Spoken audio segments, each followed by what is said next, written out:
Vladimir Putin has promised revenge for Ukraine's drone strikes on Russian airbases at the weekend. He discussed his response during a surprise phone call with President Trump this afternoon, which the US president then posted about on social media. Ukraine says 41 Russian planes were damaged or destroyed in their attacks. One of the airbases was at least 3,000 miles from the Ukrainian border. In a moment, we'll get the latest from Washington, but first from Kyiv, our diplomatic correspondent Paul Adams sent this report. 3 days on and another jaw-dropping look at Sunday's spectacular operation. Plane after Russian plane hunted down by a swarm of Ukrainian drones. Some destroyed, others possibly beyond repair. A glance under the wing, cruise missiles ready for launch. And confirmation that Russia's dwindling fleet of prized early warning and control aircraft were among the targets. Clearly struck, but the extent of the damage not immediately clear. And then the containers used to transport the drones to airfields deep inside Russia, looking for all the world like mobile homes. Retractable roofs visible, Ukraine offering carefully calculated glimpses of its work. And rewarding those who carried it out. President Zelensky handing medals to officers whose identities, for obvious reasons, are not revealed, saying Operation Spider's Web could have been avoided. Припинення вогню могло би бути до операції, яку ми зробили. A ceasefire could have happened before the operation, right?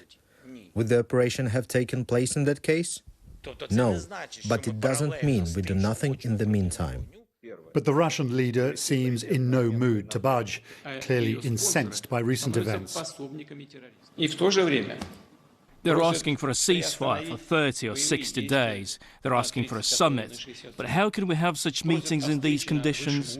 What is there to talk about? How can we negotiate with terrorists? Why should we encourage them by giving them a pause in fighting? None of this bodes well for Donald Trump's efforts to end this war, speaking to Mr. Putin for the first time since Sunday's attacks and sounding a starkly pessimistic note. It was a good conversation, the president wrote on social media, but not a conversation that will lead to immediate peace. President Putin did say, and very strongly, that he will have to respond to the recent attack on the airfields.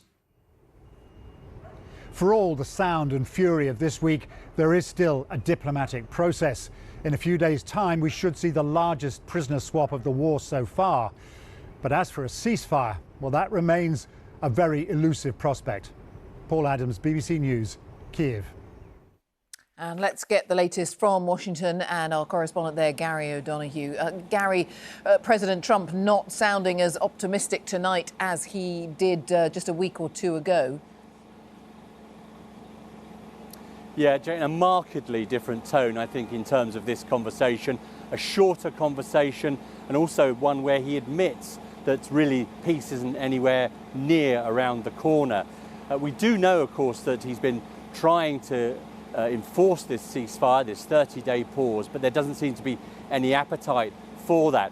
Also, we're seeing tonight that Vladimir Zelensky is intervening in this discussion as well. He's not directing his comments immediately at Donald Trump, but I think it's clear where he's talking.